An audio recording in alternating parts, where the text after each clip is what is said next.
finally back. Finally, we have Spoken starts right now, Saturday morning, February 20th. We have been away. I'm glad we are back. I'm glad you're back. Are you excited for the show? Yeah. It's been a while. So last 2 weeks ago, we had a little bit of a break on purpose, work stuff. And then last week, what happened this week? Can I tell them? We had a complete and total power outage. For how many days? Almost a week. Well, like 40, yeah. It felt like a week. And yeah, it's been crazy. And so we haven't been live in quite some time. So if we have some hiccups, it's because we're just out of practice. Let's say hi to our friends. Boy, this is like way far away. Let's get this a little closer. That's better, right? PDF in the house. First one here. Boy, the mic's in the way and everything. I am so out of it. Feels like it's been a million years since I've done this. Bloomin' Cheesin' is here. Welcome in, my friend. Going to be my guest on an upcoming, I don't think it's this Tuesday. I think it's next Tuesday on Welcome Home, the DVC show. Mar in Memphis, my friend, and a member of the channel. Thanks for being here, Mar. Who else is here? Jace is here. Good morning to you, Jace. Hey, Tina, also a member. All Disney guide, info, and blog here for a moment. Nico the Greco, lots of you are here. I'm so glad you are. We've got big news. We've got lots of big news in the Star Wars world. Gina Carano speaks today for the first time. It's taped, so we already know what she's going to say. She'll be on, I think it's the Daily Wire. It's the Ben Shapiro thing who hired her. Ezra Bridger. Why do you know Ezra Bridger? From Star Wars Rebels. And he's going to be in the upcoming upcoming Ahsoka show on Disney Plus. And we've got news on who that'll be. And then the Galactic Star Cruiser, we've got news about that. But most of all, I just want to say hello. It seems, you do these shows, and we have Good Morning Disney show. We have my evening shows, and we connect with you guys, and it's been too long. Way too long. Space Mountain Dave Cantrell in the house. What's going on? Sherry Awesome Sunset Travels in the house.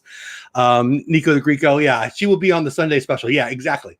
Anyway, so you want to talk about the Disney news and stuff. Which one do you want to talk about? Gina Carano? Do you want to talk about Ezra Bridger? Or you want to talk about Galactic Star Cruiser first? And we're going to end the show, by the way, with a kind of a recap of season 1, episode 8, the finale. Yeah. And you got something special here. So you got to stay towards the end. Good morning, Bloomin' Cheese. Richard, to see what she's got down there that has to do with episode 8, season 1. Is it the redemption, I think, right? Yes. The finale of episode 1. Or you can start off and show them now if you want. What do you want to do? You want to show them that? You want to talk about Gina Carano? You want to talk about Ezra Bridger? You want to talk about the Galactic Star Cruiser? I'll let you pick the order today, baby. I'm going to show them this now because they might not be able to stay all the way to the end. Look at that, because she's taking care of you. So at the end of episode 8, the redemption, I think, season 1's finale, something big happens. Yes. And you remember that I completely freaked out about when we first saw it. I do. Hey, Julie, how are you? Yes, you couldn't stop talking for about 10 minutes. It took me 10 minutes to calm you down just to understand what it was. I'll shut up. Tell the people what you got and why it matters. So I'm a huge Mandalorian fan. And my brother-in-law and sister, Brittany, got me this for Christmas. I feel like I'm a little close. So what is that? It's the Darksaber from the show.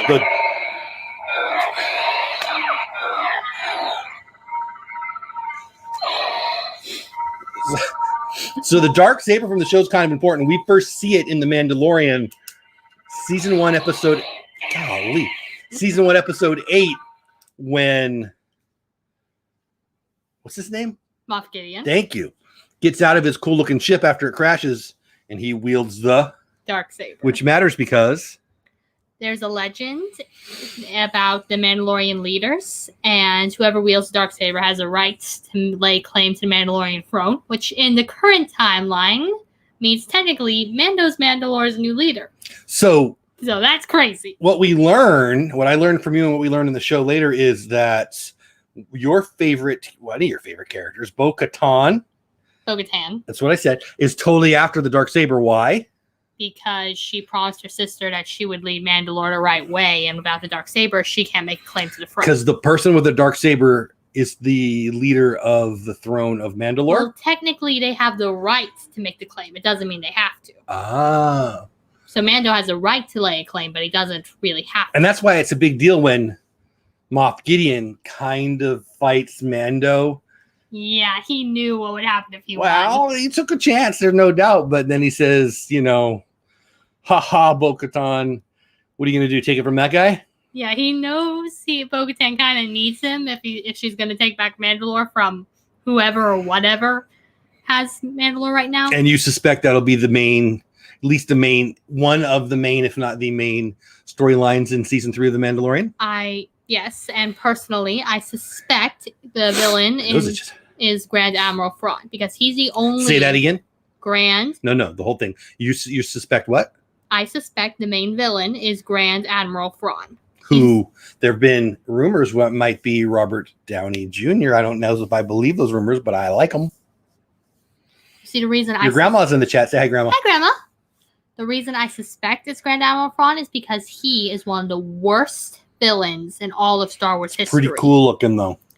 Yes, he is, but he's also the only one capable that has enough fear tactics, besides Vader, of course, and the Emperor, that can cause Mandalore to tremble at his very name. You know who I think is the coolest looking bad guy? Speaking of cool looking bad guys, besides me, the one with all the he's got like General Grievous. That's what I said. Yeah, General Grievous. He is cool looking. You think we'll get to see him? No, Obi-Wan killed him. Be hard to find an actor to play. Oh, really? Yeah. That was rude. In the events of Revenge of the Sith, Obi-Wan killed him. We can have throwbacks. Anyway, so what do you guys think about her Darksaber? She's pretty excited about it. Who gave that to you? My sister Brittany and my brother-in-law Cameron. That's pretty awesome. So now what do you want to talk about? We've got a couple more things. We could talk about the Galactic Star Cruiser. Oh, we can also talk about in episode 8, season 1, we've got some interesting, it's not new news, but it'll be new to you, I think, about the two silly stormtroopers who kind of have the funny conversation. The one that punches Baby Yoda. Yeah, which was not okay. You want to hear about that? You want to hear about the Star Cruiser? You want to hear about Gina Carano? Or you want to hear about Ezra Bridger casting? Ezra Bridger casting. You want to talk about that? Yeah. Well, let's do it. Have you seen the movie Aladdin? Yeah. The live action or the original? Which one do you like better, the live action or the live action? You like the live action one better? Yes. Did you like the guy who played Aladdin? Yeah, he's a good Would you actor. like him to be Ezra Bridger? That would be cool. Yes. Aladdin star Mena Massoud, who has not had success finding a role since Aladdin, which is weird to me. I thought he did an excellent job. It was a good movie. I don't love the live actions, but I don't hate. I like the live actions fine. I think that most people hate on the live actions because they feel like it makes them a better fan or something. I thought it was great. I love the new song where I can't think of the actress's name, but the Speechless. Yeah, is that it? I think it is. I know you love it. It's very, empowerment kind of stuff. Yeah, which, fun fact, I love all the new live actions except the one in Mulan. That was a failure, in my opinion. They did not stick to the story script at all. We just watched that again the other day, and yeah, I agree. Yeah, it was a failure, in my opinion. Kind of weird, actually. But then it made us watch the animated version, which I think is great. It's one of my favorites. I loved it again. Anyway. That used to be my favorite movie ever. Really? I didn't know that. Yeah. That's cool. Mena Massoud, I hope I'm saying his name right, is reportedly being eyed to play live-action Ezra Bridger in Ahsoka. I might be as excited about Ahsoka as I think I am about season 3 of The Mandalorian. We've been hearing, now this is from comicbookmovie.com, but to be very, very honest, it's everywhere. There's all the Star Wars sites have this information, which makes me think it's more likely to be true, or all the Star Wars sites should steal from whoever does the first thing. But can I say something? You can say anything you want. Your show. My sister Peyton she does research on Star Wars stuff a lot. She does. And she says they have potential castings, clearly of Ezra Bridger, but also of Sabine Wren. She's a Mandalorian. If Mando and her paths cross, that would be crazy. Apparently Sabine Wren's a big deal. You talk about her a lot. She was the one who found the Darksaber and got it free from all. Very cool. So back to this. That's why she's so We've been hearing chatter about a live-action Ezra Bridger coming to Disney Plus for a while now, and the new report indicates that Mena Massoud is, I don't know why I like saying his name, it's fun to say, is high up on Lucasfilm's list. Read for details. It was originally reported that Lucasfilm was planned, blah, blah, blah, blah. To Ezra, finally revealing what happened to Ezra Bridger and Grand Admiral Thrawn. The Mandalorian's second season set the stage for that story to play out, but the overwhelmingly positive reaction to Ahsoka Tano's live-action debut seemingly changed plans, and Ahsoka will now serve as that sequel. This means Lucasfilm will need to find actors to play both Ezra and Thrawn. We've already talked about on this show, Thrawn has been Jon Favreau and Robert Downey Jr. rumors get together, Grand Admiral Thrawn. I don't know if I believe that one, but we've already talked about that. All right. We've been waiting to see. Maybe one could be the face and the other could be the voice. Well, I mean, there's going to be an actor playing it, so it'll be both. We've been waiting to see unless it's like a droid or something. That's what I'm saying. Like maybe one could be like in a suit and the other could be the voice saying the lyrics. Usually the people in suits aren't very famous, but we're going to get to that too here in a minute. We've been waiting to see what would come next for the actor after his star making turn in Guy Ritchie's live-action Disney movie, blah, blah, blah. It's no secret that Lucasfilm has been on the hunt for a diverse actor to play Ezra, and with Dave Filoni in charge of Ahsoka, we love Dave Filoni, he clearly sees something special in Masood to zero in on for that role. Blah, blah, blah, blah, blah, blah. I am just excited about, well, one, this guy getting another role. And I thought he did an excellent job. I really liked Aladdin. And I've been disappointed that he hasn't been anywhere. And I like the Disney stepping up. I don't know if this is true, but I'll be excited if it happens. I'll shut up. I'll let you answer it. Did you like him in Aladdin? Would you like to see him as Ezra Bridger? I would, because he is really... I really like him doing the role of Aladdin, and I think he would do really good with Ezra Bridger. That's it. It works for me. That's good enough for me. Yeah, it's good enough for me. Can we get to the scene when the stormtrooper punches Baby Yoda? Yes, which was not okay in my. Do you know who that was? Nope. It's a famous actor named Jason Sudeikis. I hope I'm pronouncing his name right. The Mandalorian's Jason Sudeikis. He's usually in comedy. He's pretty funny, right? Reveals funny story about forgetting he punched Baby Yoda. So, you know the scene. They're sitting there. They're holding Baby Yoda. They're waiting for Moff Gideon to stop killing people so they can bring Baby Yoda. Bit the stormtrooper and he punched him. They scooped him up. The guy wants to see him. They have the argument. It's pretty funny. They're both famous. They're both lousy shooters, too. Yes. Love the scene where they're shooting at the tin can and they can't hit it because, you know, they can't. It wasn't that long ago that the Mandalorian, and this is back from June, so this isn't new news, end of June. So you may have heard it. I think Aladdin live action was okay, but all got outshined by Will Smith says, yeah, Bloom and Cheese, I totally agree. Everybody was so worried that Will Smith wouldn't be able to pull it off, and Will Smith did a great job. So I agree with that. It wasn't that long ago that, again, this is from cinemablend.com, trying to give credit where credit's due, but it was out there. It was out there other places too. I think it was anyway. I don't know. Maybe I have that wrong. It wasn't that long ago that the Mandalorian's Baby Yoda was the hottest thing since sliced bread. And even now the child may have more people talking about it on a day-to-day basis.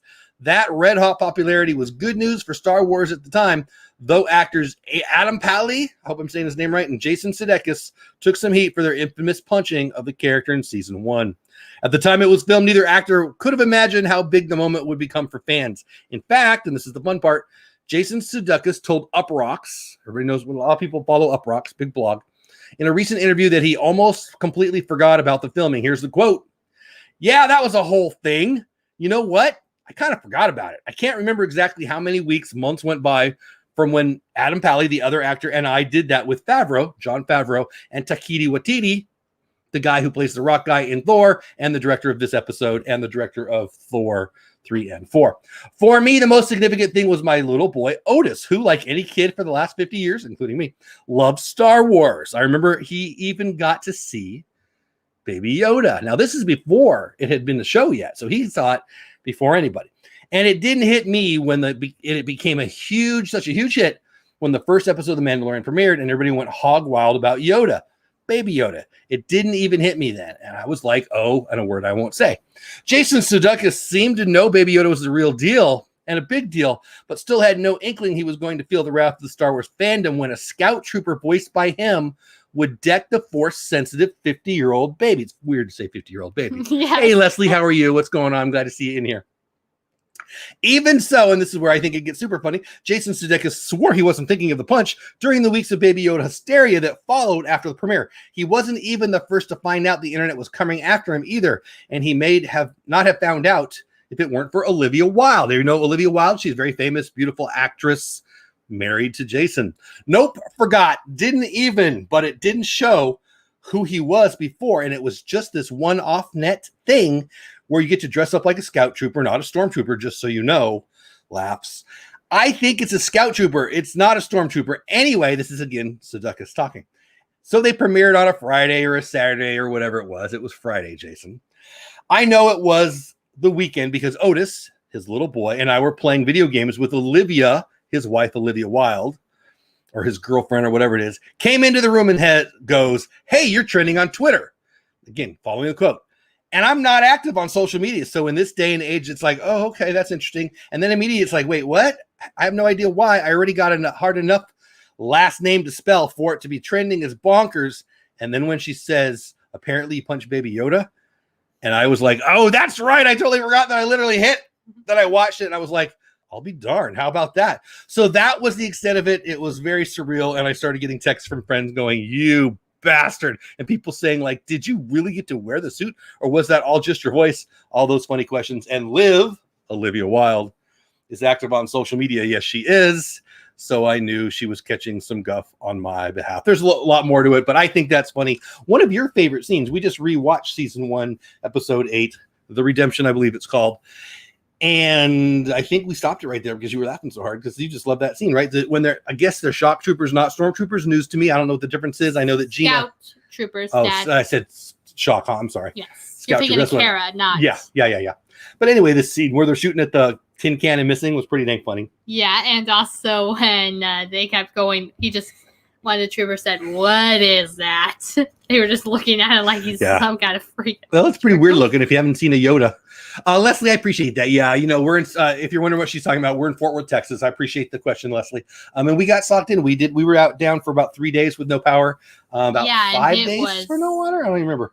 Yeah, at least 5. And it was freezing. Like, it got so cold, I had to sleep on the floor of Mom and Dad's room just to stay warm. It's honestly one of the reasons why we haven't been live. First of all, we didn't have power. And then even after having power, we couldn't shower for a while. I have now. That was nasty. But anyway, so yeah, thank you for asking, Leslie. We're all good. It was a rough 2 days, and it was a weird 5 days. I would call it a weird 5 and a rough 2 days. Was it really only 2 days? I'm saying that 2 days were really bad, and five or 6 were weird. I don't know. It's been a while. But whatever, we're good, and I appreciate you asking. Playing in the snow looked fun. Thank you. Yeah, we put out a couple of vlogs, actually, about the snow. So that I will, not to get off Star Wars too much, but the first vlog I put out, you have no electricity in your house. It's freezing. It got into the low 20s in my house. Outside, it was -2. Inside my house was low 20s. That's nuts. And so we'd go out to the car and we'd charge our phone, right? Because the car was gassed up. And it was the warmest place to be. And I didn't want to leave. And I had 2 phones I was charging. And so I actually did a video. And when I say I did a video, I thought of it, filmed it, edited it, and all the other stuff, all the stuff that there is. And I did the whole thing from the car. It actually came out pretty good. So I was kind of excited about that. I thought, I just want to talk to you guys again, to be honest. And then the next day or the day after we went and played in the snow. That was a lot of fun. So anyway, Leslie, thank you for that very much. I do appreciate that. Anything else you want to say about the not shock troopers scene and what I told you about Jason Sudeikis? Scout troopers and no. Okay. And so you're excited about Mena, the guy from Aladdin, perhaps playing Ezra Bridger. Yeah, that would be cool. Let's talk about the Galactic Star Cruiser, shall we? Do you know what the Galactic Star Cruiser is? I think you said it's a Star Wars themed hotel. Yes, Star Wars themed hotel. From wdwinfo.com. Diz is their logo. Disney files patents for tech to be used at Star Wars Galactic Star Cruiser, according to the Orlando Business Journal. So that's credit where credit's due. Really should go to them, honestly. 3 patents are recently filed by Disney, offer insight into the technology that will be used for Star Wars Galactic Star Cruiser. The first of the 3 patents filed by Disney is for image generation using a spinning display and blur screen. That is cool. That is very cool. That will be used in the Star Wars Galactic Star Cruiser. Where did it go? This technology will allow guests to interact with a floating or hovering hologram. That is awesome. Baby Yoda, anybody? According to the filing, maybe anybody. According to the filing, as a result of the image generation performed by spinning of display and blur screen, image may appear to be floating in space. That is cool. Isn't it? I want to stay at this hotel when it's finished. Me too. The second patent covers a large-scale infinity optics window for use in small facility packaging applications. Wait, what? I didn't catch that, Dad. Huh? What does that even mean? I don't understand. Let's keep going. As we've seen in details that have been released previously regarding the upcoming Star Wars themed resort, each room will feature a window that offers guests a view into space. According to the filing, the Infinity Optics window is a display system that provides a window or portal that can be mounted within a wall of a facility or in a small packaging application with only a small amount of depth available, but yet provide an infinity effect for content displayed to a plurality of viewers in a room, including the wall over a wide field of view. So what are we talking about? Universal, you get on the train and you look out the window. The train in reality moves 150 yards, but it looks like you're going a long way. And out the screen, out the window, you see they're giving you depth of field. It doesn't look like a painting, right? It looks like it's got depth. So you can see a volcano in the back, and you can see, Anakin in the front, kind of thing. Pretty freaking amazing. Sense. OMG, yes is so right, cool. Boomer Chizo. Yes, Richard knows. I mean, and I love that it's thin. So what does that mean? They can do it anywhere. Like, think about the well, here you go. Think about the cards in Harry Potter where Dumbledore shows up and you see Dumbledore, but you see the background too. So it gives you, and that's why it says a plurality. It means most people would see it. So if you turn from one side to the other, it'll probably not be great. But if you keep it forced perspective and all those things, it's going to be freaking amazing. I'm excited. The final patent so that was the next one. That was number 2, I guess. This is number 3. The final patent is for a themed aerial vehicle entertainment platform for providing dynamically coordinated show. Let me read that again because there's a lot there. Themed aerial vehicle entertainment platform for providing dynamically coordinated show. So maybe you can be with Princess Amidala while she goes out and talks to the is it the Senate? I guess that's the Senate, right? Yeah. Or maybe you're on Anakin and Obi-Wan are having their fight over the lava thing, and they're on the things floating around. That's what I said. Adventure with VP, and that's what's going on. What's up, everyone? Feel like I haven't seen you in forever. It's been a while. It's been a while since I've been here, and I'm glad to see you. I saw you at the Parks. Was it yesterday? I mean, I saw it on your Instagram. Anyway, welcome in, buddy. I'm glad you're here. So let's keep going. Could this be for something akin to the X-Wing that flew over opening week media event in Star Wars Galaxy's Edge? I doubt it, but maybe. You never know. I'm thinking something smaller, like a ride vehicle in a ride, but what do I know? The filing is for a new system or platform and related operational method adapted for providing a dynamically coordinated show, meaning coordinated between airborne and ground vehicles. So, maybe it's a drone, maybe, I don't know, who knows what it could be. To entertain guests of a facility such as a theme park, an outdoor stadium, a cruise ship, and so on. So there's all kinds of, maybe we're not in the vehicle. Maybe, I don't know. There's all kinds of options to this. If you haven't already done so, be sure to blah, blah, blah, blah, blah, blah, blah. I guess that's it. I was just sending you to another article. So there's so many ways to that can go. And frankly, deciding what the application could be as it relates to reading an application for a filing permit like that is hard. It's fun to read the blogs and see what it could be. Here's what I know. I want to go on the Galactic Star Cruiser. Me too. Super bad. I kind of want to go on a Disney cruise. Kinda. Not as much as you guys do, but a themed Disney cruise and a Star Wars themed Disney cruise would be amazing, don't you think? Yeah, I really want to go on one of those. I think it's really fun. So we've talked in the news. If you're just getting here, welcome in. I'm so glad you're here. We've talked about Ezra Bridger potentially being the actor who played Aladdin in the upcoming Ahsoka show. We talked about the very funny scene at the season 1, episode 8 of The Mandalorian, the very last one.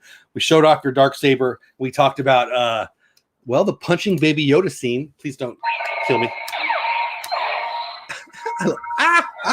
We've done a lot of other stuff on this show. We haven't talked too much about Gina Carano. Gina Carano talks today. If you don't know who the Gina Carano is, Gina Carano, that's okay, who used to play Cara Dune, was recently let go by Disney. I've been thinking, and it's confusing. Was it Disney or was it Lucasfilm? I think she'll make that clear today. I suspect it's Lucasfilm, not Disney. I guess it doesn't matter at this point, right? But it is what it is. I would say to you, how many actors have more face time in the Star Wars universe than Gina Carano? I think she's got her fair share. I'm not saying she's got as much as Luke Skywalker, but she probably got more than Jar Jar Binks.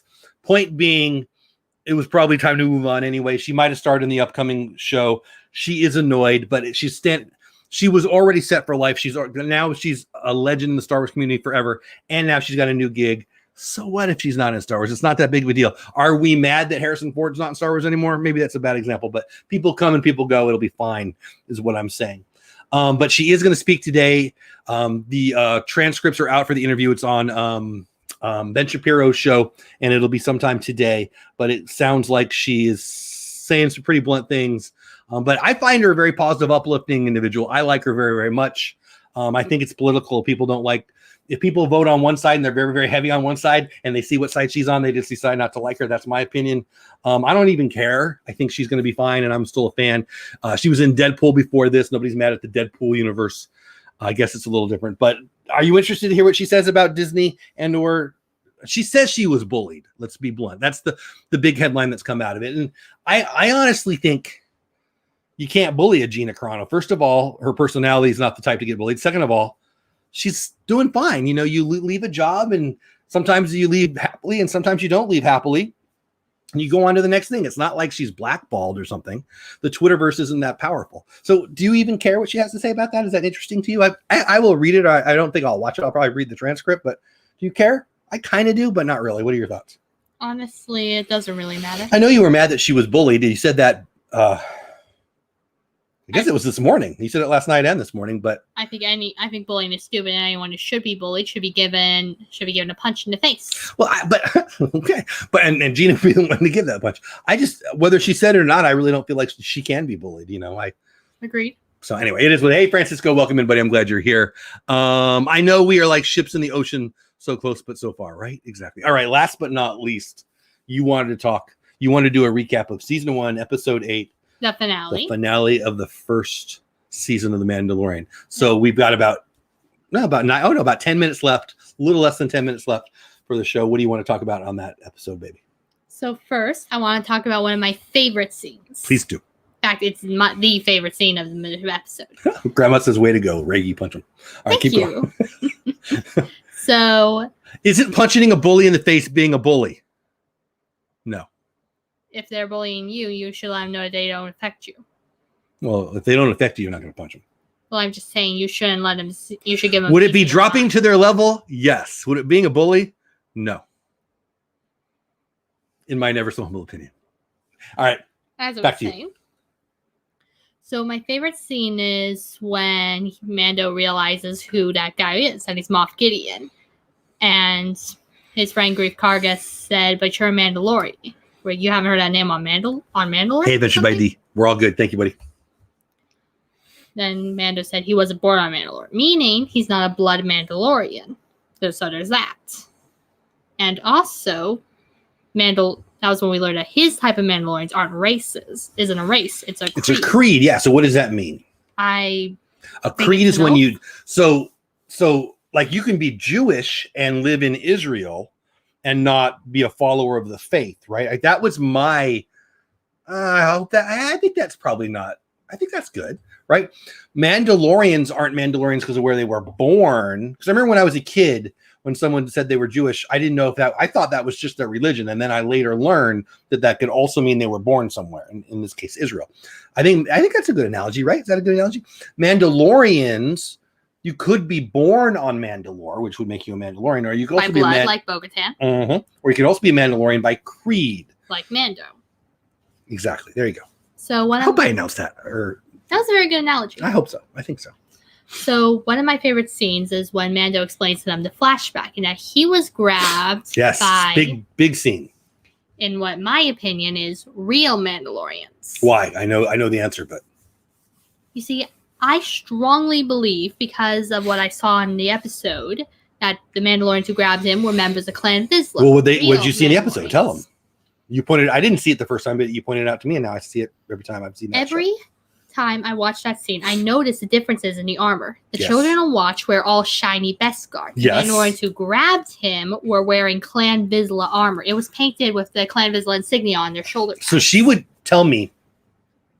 To be fair, I'm colorblind. I'm red-green colorblind, not totally colorblind. So she would tell me that the armor looked different. I'm like, yeah, okay. I mean, I guess. Then I showed it to you, and you noticed. When you showed me the patch on the arm, that was when it was easy for me to see the difference. Yes. So I'm saying, if you don't know what she's talking about, go back, watch season 1, episode 8, and the Mandalorian that pulls baby Din, well, not baby, little kid Din Djarin out of the, I don't know. Was either a member of Clan Vizsla or a member of Death Watch. Because the patch, though, was Clan Vizsla, you told me. Yes. I don't know what I'm talking about. I know Clan Vizsla insignia. I have seen it enough times in the Clone Wars to recognize it. What? Clan Vizsla symbol. That was what was on the shoulder. So the people of Clan Vizsla would wear that to identify themselves as clan members? Yes. I'm learning. What else? And now it's come to my belief that he was not, that somehow the children on watch grabbed him as a kid, and he was so young, he doesn't remember. I am very certain that this is accurate. Doesn't remember that it's Clan Vizsla? he doesn't he remembers being grabbed, but he doesn't remember anything else. He was so young. Okay.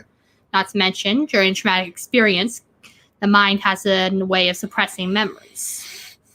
Sometimes the mind suppresses memories to save kids from something really terrifying. Now, Mar has a question. Yes, what is the history with Moff Gideon knowing backstory on Din? Well, Din mentions that he was an ISB officer. What is that? I'm guessing it's a record keeper or something. He was involved in the attack on Mandalorian? Yes. Question mark? The attack on Mandalore, which is another piece of the puzzle because he said in the registers of Mandalore. Which is what, the history books of Mandalore, I'm assuming? Exactly. Okay. So he clearly had spent time on Mandalore, but clearly Child and Watch snatched him up for some reason. Maybe he could be the adoptive son of billionaire diplomats and they stole him for a ransom or something. I'm just saying that could be a possibility. I love your theories. So I don't know half of what she's talking about, but I know that she's excited about it. So, and as you know, if you're a veteran of the show, Reagan has been having me on Sunday mornings. You know, we're still not back at church. A lot of people are going to church yet. We'll be going back to church too, but we haven't yet because, you know, Corona and all that. But and actually our church had a bunch of busted pipes and stuff. It's got flooding. So that's kind of a bummer. But anyway, but because of that, we've been watching on Sunday mornings the Clone Wars together, which is kind of fun. And so she's excited because we're almost to the Mandalorian stuff. And you keep telling me that I'm going to learn a lot about the stuff that you've been teaching me and talking to them about in the Clone Wars. What I guess it's season 3 of the Clone Wars. Is that right? Season 2, and we are almost there. Okay. Whatever. So we've talked. Wow, we're almost out of time now. Wow, this went fast. Didn't it go fast? It was fun. So a bunch of things to say. Most importantly, thank you. Thank you that you're here. You know, 17 of you are here right now. Whether it's one person watching live, nobody watches live, or 100 watch live, or on the replay. It's amazing to me that I get to do this thing with my kid that we look forward to, you look forward to even more than me. And I love this, but you love this so much. And you guys come and make it fun for us. I hope I say this every week, but it means a lot to me that you're here and we love this. We've got big plans for the show, but mostly it's just me and her enjoying the Star Wars universe together and sharing it with you. So thank you from the bottom of my heart to let me share this with my awesome youngest daughter. Not so young, but still my baby, even though she's almost an adult. Anyway. I'm 16, going to be 17 16 June. going on 37. Anyway. 17, not 37. It's kind of funny. Today we talked about Ezra. We talked about Ezra Bridger casting perhaps the gentleman from Aladdin. We talked about Galactic Star Cruiser, some really neat permits, I guess is the way to say it. Some really interesting stuff. That circular visual display, is that the right way to say that? Sounds amazing. One of the many reasons I can't wait to stay at the Galactic Star Cruiser. What else did we talk about? We talked about Gina Carano, I guess, setting the record straight regarding her being let go from the Star Wars universe. I feel like she hits back and calls a bully either Disney or Lucasfilm or maybe both. So I'm interested in that. My suspicions on Mando's Trill heritage. Yes.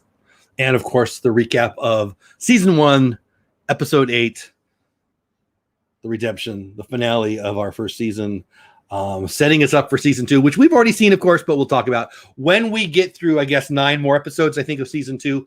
We will start talking about the Clone Wars episodes and having fun. You know, I will say this one more thing. This is for you and for them. I was took a little break from work yesterday for a little bit and watched a live stream actually put on by TubeBuddy. And Daryl Eves was there, and he was talking about a bunch of things. I'm a big fan. Think about my Creator Talk show on Sunday night, which will be going, assuming we don't have a rolling blackout. I think we're all good. But I think I'm going to plan for being there alive tomorrow night for Creator Talk Live. And we're going to talk about pivoting on your YouTube channel. If things go right, that's what we'll do. But whatever. Daryl Eves was asked a question about a gentleman asked, well, I have a Star Wars channel. It wasn't me. I have a Star Wars channel, and I talk about The Mandalorian, and now I have nothing to talk about. And that was his question, not mine. And I thought about us, and I thought, well, Mandalorian being an active show, it's only 8 weeks out of the year, 9 weeks out of the year. There's so much more to talk about. So I think it's neat that we get to share. There's so much to share. I mean, look at the news. Gina Carano, Ezra Bridger. We talked about a recap. There's so much to share. Mention the Star Wars movies, Empire Strikes Back, Return of the Jedi, all those. So my point is, we got a lot more to tell you and talk to you about, and just enjoy with you. Thanks for being a part of it. Anything you want to say to them before we say goodbye? I guess we're done. We got like 90 seconds left in the show. Yes, IG-11 sacrifice changed Mando's opinion of droids. That was such a good scene. Yeah. You know, one of my favorite.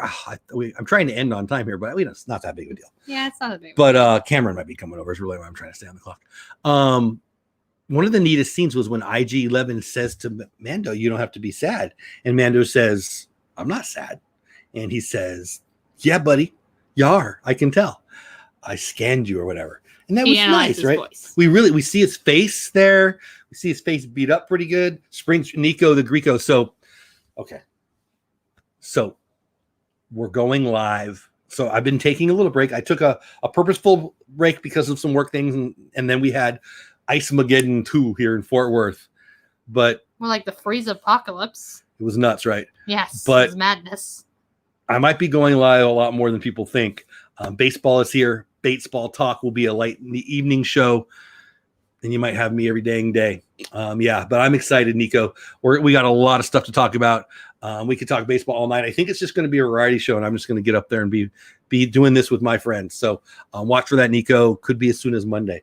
Anyway, I think we're done. We Have Spoken is the name of the show. Good Morning Disney is our weekly show, Monday through Friday. Tomorrow night, Creator Talk Live. Tuesday, Welcome Home, the DVC show. Friday, Disney Pins Live will be coming back soon. Have a Distastic day. We have spoken. Thanks for being here. Love you all. Love you. Have a great Saturday. Be good to each other. Stay warm. It's warming up here. And again, Creator Talk Live tomorrow night, Sunday, right here on the show. I'm talking about having a channel and when to pivot and when not to pivot and stuff like that. There should be fun. Love you all. Have the best day ever. Bye for now. Have a distastic day. Bye, everybody. Want to show them your sword one more time?